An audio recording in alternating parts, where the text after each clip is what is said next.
제 귀여운 정치 토크 있기 없기? 정치 귀요미.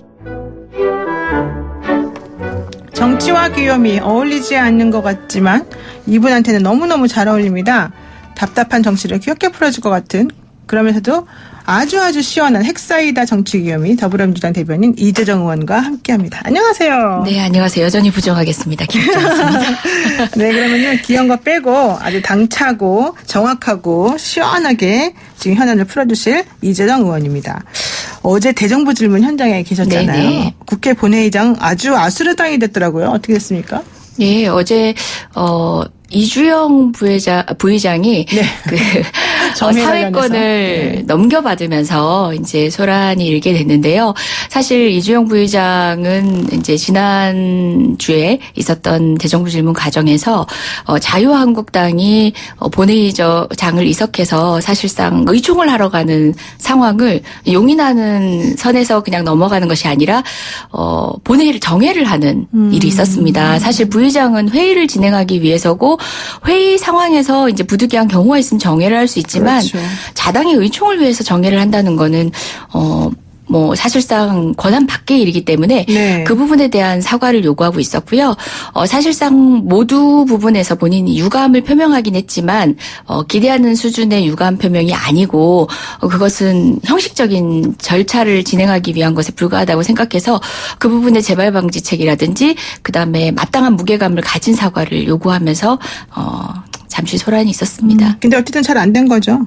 네, 그런 어필에도 불구하고 이제 사실상 대정부 질문으로 예정된 시간이 오후 2시부터 자정을 넘길 수 없는 거의 자정을 넘길 수 없는 그런 상황이 진행되고 있다 보니까 부득이 이제 저희도 이제 항의를 했다라고 생각하는 충분한 시간 이후에는 회의에 동참하는 상황이었고요. 국민들은 왜 갑자기 사과도 못 받는데 뜬금없이 이제 어필하는 것을 그만두냐라고 하시기도 했는데 두 가지 측면의 고민이 있었지만 그 문제만큼은 이제 종결된 것이 아니라 계속 문제 제기를 할 생각입니다. 그렇군요.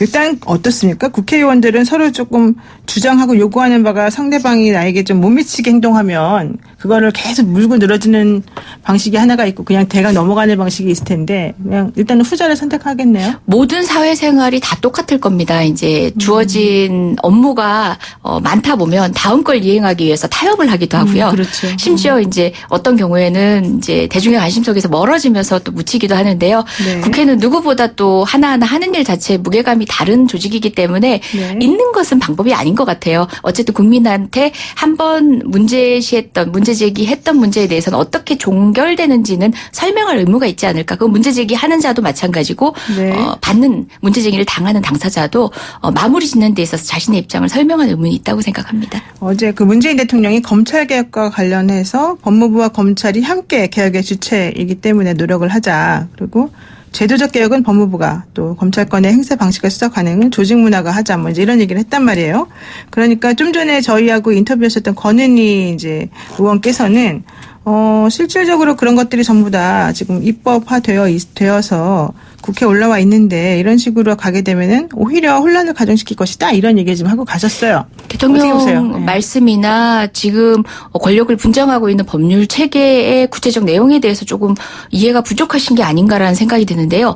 대통령은 법률 관장 사항에 대해서 말씀하신 것들이 아니라 대통령령이나 부령을 통해 가지고 사실상 통제하고 규정하고 있었던 부분에 대한 개정을 이야기하신 겁니다. 네. 그것을 게을리한다면은 정부가 검찰 개혁에 국민의 목소리에 화답하지 않는 게 되거든요. 네. 국회의 권능을 침해하는 부분이 아닙니다.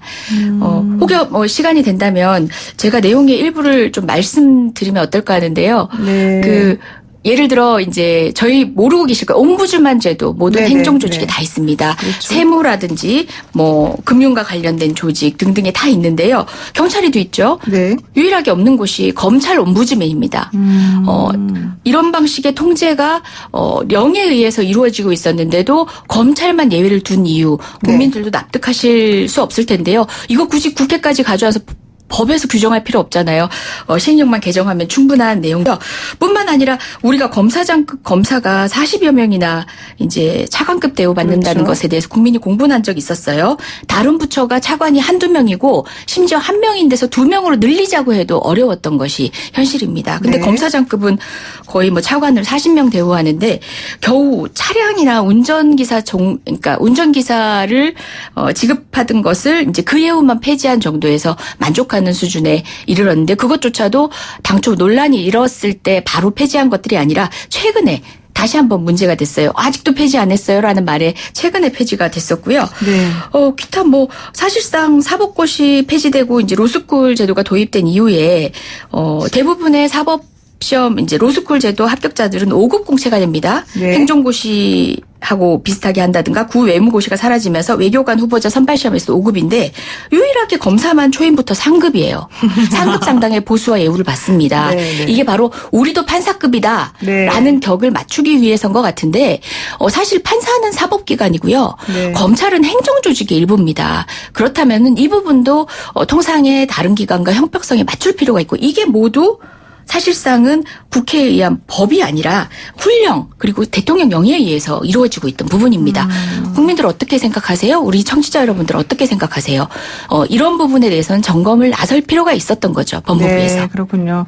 근데 사실 연수원 다니면서 다 똑같이 공부를 했었기 때문에 이제 졸업하고 수료하고 난 다음에 누구는 5급, 누구는 3급, 누구는 뭐 이렇게 하면 좀 이상하지 않았을까 생각도 들긴 하는데 네. 어쨌든 그런 것들을 이제 자체적으로 고칠 수 있고 이런 것들이 결국은 개혁의 시작이다 이런 네, 말씀이십니다. 맞습니다. 자, 그런데요. 여기에 대해서 검찰총장에게 대해서 대통령이 지시를 내렸다라고 하는 이 지시라는 표현 때문에 야당은 이것도 외압이다 이런 얘기 하거든요.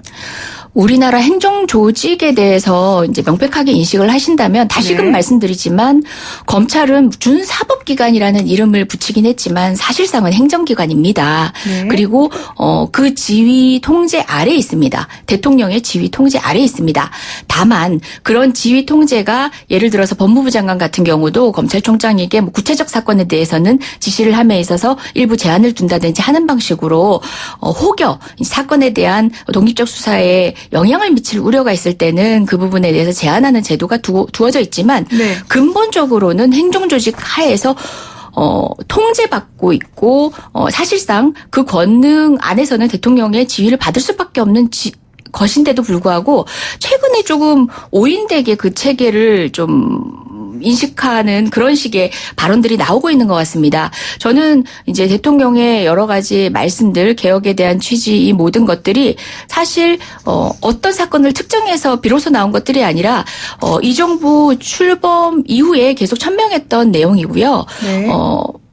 법무부의 탈검찰라든지 검찰 개혁에 대해서는 꾸준히 공약 이후에 국정과제로도 포함되어 있던 내용이고, 공약에 포함되고 국정과제에 포함되었던 그 경위 자체가 정부 이전부터 수십 년간 민간에서 그리고 학계에서 요구해 왔던 내용을 받아들인 것에 불과합니다.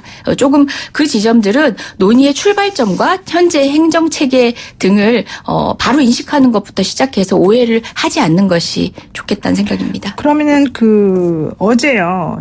지난 토요일 날 서초동에서 있었던 그 촛불 집회에 대해서 안민석 의원이 어제 저희 방송 나오셔서 이제 이게 조국 낭만이야 윤석열 낭만이야 이런 얘기 이제 쭉 가능하다 이런 얘기 하시면서 상황이 반전되는 커다란 국면 전환을 맞이하게 되었다. 윤석열이 오히려 만약에 정경심 교수가 기소가 되거나 이렇게 되면 촛불 집회가 2배로 올라갈 것이고 오히려 윤석열이가 그만둬야 되는 상황이 될 것이다. 이런 얘기까지 하셨거든요. 네. 이것에 대해서는 어떻게 보세요? 그 말을 단어 자체의 의미를 축소시켜서 이해하실 필요는 없다는 생각이 드는데요. 그 촛불이 조국 수호라는 팻말도 있었지만 그것은 근원적으로 대체될 수 있는 말들이 있었습니다. 검찰 개혁에 대한 국민의 의지가 담긴 것이었고요. 네. 윤석열 낙마라고 했을 때는 그것은 윤석열 총장의 어떤 개인 일신상의 자리 변동을 이야기하는 것들이 아니라 사실상 검찰 스스로가 지금까지 남용해왔던 어떤 수사에 대한 반성을 인정하고 네.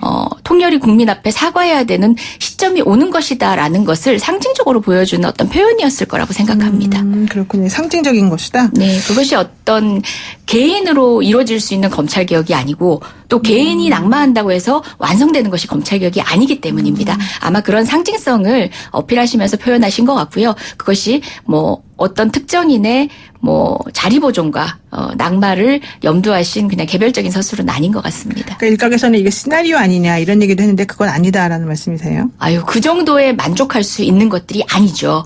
국민이 원하는 것은 그 너머에 있습니다. 오히려 그 궁극적인 목표에 대한 것을 가장 놓치지 않고 있는 것이 저는 엊그저께 시민들이 들었던 촛불이 아닌가, 촛불을 들었던 시민이 아닌가라는 생각입니다. 네. 그런 정치 노름이라든지 몇 가지의 뭐 권력 암투 이런 것으로 치환해서 이해하는 좁은 시각이야말로 지금 경계해야 된다는 생각입니다. 네, 우리 9393 쓰시는 우리 애청자분께서요. 9393 쓰시는 분께서 오늘 확실한 선택 안양의 미래 이재정 의원 미래의 안양 이렇게 막 감사합니다. 999 있으시는 분 국민의 개혁에 열망이 높은 만큼 세밀하고 정밀한 개혁을 이뤄주세요. 응원합니다. 이런 또 본인 네. 막 본명까지 써서 주셨는데 최선을 다하겠습니다. 팬들이 무겁습니다. 많으십니다. 네. 예, 연락하고 오시죠 아침에. 고마워요. 네, 자. 아는 분 아닙니다. 그리고 이제 저희가 하나 여쭤볼게요. 더불어민주당 검찰개혁특별위원회가 만들어졌어요. 위원장을 박주민 의원이 맡고 있는데 네. 박주민 최고위원이 패스트트랙에 올린 사법개혁안 통과와 함께 시행령 규칙 개정 등을 추진할 거다. 여기에서 이제 가장 중요시하게 생각하는 부분이 뭐가 있느냐. 패스트트랙하고 충돌하는 그런 부분들이라든가 야당하고 조금 껄끄러운 부분이라든가 이런 건 어떤 게 있습니까? 일단 이제 저희가 두 가지 크게 이제 두 축으로 아직 특위 구성이 완료되지는 않았지만 네. 두 축으로 논의를 지속할 것 같은데요. 네. 패스트트랙에 올려놓은 법안도 사실 그걸로는 부족하다라는 그렇죠. 여론이 여전히 있거든요. 특히 뭐 이제 직접 수사를 축소한다고 했지만 사실상 예외로 둔 규정이 너무 넓습니다. 수사의 범위가 너무 넓어서 그 부분에 대해서도 한 번 더 점검할 필요가 있는 거죠. 패스트트랙에 올려놨다고 해서 그게 완전 무결한 것이 아니기 때문에 그 부분에 대한 논의도 계속 지속하도록 하고요. 조금 전에 제가 말씀드렸던 대통령령이나 훈령을 통해서 개정할 수 있는 국민이 그게 대통령령 사안이었어? 훈령이었어? 정부만 마음 먹으면 할 수 있는 개혁이었어? 라고 하시는 부분들을 국민께 보여드리고 동의를 얻어서 개혁하는 작업들 그것에 대한 이제 국회의 논의를 좀 진척시키는 국회의 공감대를 진척시키는 일을 아마 하게 될 것 같습니다. 지금 또 야당 쪽이나 보수적인 시각 가지시는 애청자분께서는 뭐라고 하냐면요. 6432 쓰시는 분인데 대통령하고 여당만 잘하면 됩니다. 이런 얘기도 보내주시고. 잘하겠습니다. 열심히 하겠습니다. 네, 그렇게 하시고요. 또 어떤 분 같은 경우에는 그동안에는 예전에 남용할 땐 조용히 가만히 있다가 지금은 또 왜 이렇게 이런 걸 가지고 얘기하는지 이해가 안 간다. 6432 쓰시는 분께서 그렇게 말씀도 하셨는데 네. 이제 서로 이제 관점이 다르니까 이런 얘기들이 나오긴 합니다. 네. 그래서 이와 관련해서 하나 이제 중요한 게 국회의원 자녀 입시 특혜 여부에 대해서 전수조사를 한다 만다 이런 얘기가 있었잖아요. 야당 원내대표들이 이제 조국 법무부 장관 관련 논란이 정리된 후에 하자. 그러니까 민주당 이인영 대표는 뭐예요. 따로 그냥 지금 해도 되는 거 아니냐 이런 얘기 하셨단 말이에요. 전수조사. 예. 야당 같은 경우는 나경원 원내대표 심지어 특검 수사까지 네네. 이야기하면서 먼저 선제적으로 말씀을 하셨는데 결국 그것이 이제 정치적 공세에 불과했다는 걸 자인하신 셈이 됐어요. 뭐 특검까지 가지도 않고 그냥 전수조사 이야기를 했음에도 불구하고 처음에는 본인이 하신 말이 있으니까 그냥 받겠다라고 바로 얘기하셔서 우리는 이건 정말 저희는 믿었습니다. 전수조사만큼은 착수할 걸로 생각했고 뭐 우리 당도 조사를 해보진 않았지만 어떤 분들은 국민 앞에서 국민 눈높이에 맞지 않는 일이 있을 수도 있잖아요. 그럼에도 불구하고 당의 결정에 수긍하는 방식으로 모두 광장의 스스로를 드러내기로 각오를 하셨거든요. 그런데 벼랑간 입장을 바꾸셨습니다. 국민이 어떻게 해보실까요? 다른 내세운 명분이 정말 합당하고 그것부터 선제적으로 해야 하는 일이라고 생각하실까요? 일단 병행하실 수 있는 일이라면 병행하시죠. 네, 그렇습니다. 알겠습니다. 20대 국회 마지막 국정감사가 내일부터 시작이 되는데요. 어제 이해찬 대표가 살리자 민생활력, 만들자 경제강국, 이제 이것을 국정감사의 중요한 과제라고 발표를 하셨습니다. 또 국정감사를 통해서 검찰 개혁을 정말 충분히 이뤄내야 된다 이런 강조를 하셨는데 민주당이 이번 국정감사를 어떻게 준비하는지 좀 궁금해요. 왜냐하면 야당에서 지금 이 국정감사를 조국하고 또 연결지어서 네. 좀 하게 될 가능성이 높기 때문에 여기에 예. 어떤 식으로 대처할 수 있을 것인가. 이게 정말 국정감사가 제대로 될 것인가. 이 부분은 어떻게 보십니까? 예.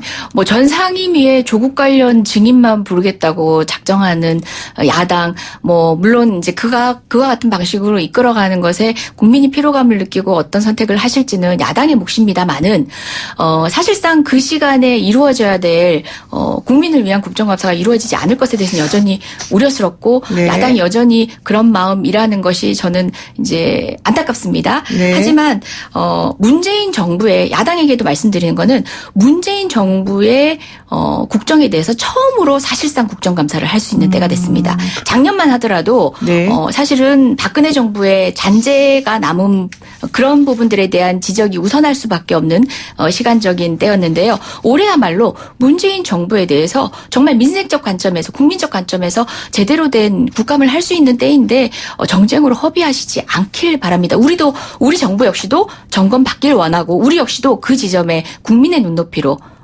정부 여당임에도 불구하고 민생적 관점에서는 어떤 것도 놓치지 않기 위해서 최선을 다하고 있습니다. 그렇습니다. 예, 우리 이제 문자 몇 개만 소개하고 마무리하겠습니다. 지금 7948 쓰시는 분께서요. 대통령님 집회에 가지 않은 나머지 반쪽 국민의 민심도 헤아려 주시고요. 중립적인 자세로 국민 통합에 애써주세요. 이렇게 말씀하셨고요. 명심하겠습니다. 6469 쓰시는 분께서도 장관과 국회의원은 선출 자체가 다르기 때문에 이거는 좀 물타기를 보입니다. 이런 얘기 하셨고 7021 쓰시는 분께서 서초동 시에 있는 촛불을 가져간 민주당 지지자들의 모임이었습니다. 국민의 의견을 매도하지 마세요. 이렇게 따끔한 말씀하셨습니다. 네, 네. 여기까지 하고요. 경청하겠습니다. 네, 보내드리겠습니다. 안녕히 가십시오. 네, 고맙습니다. 네, 고맙습니다. 이재정 의원이었습니다. 민주당의.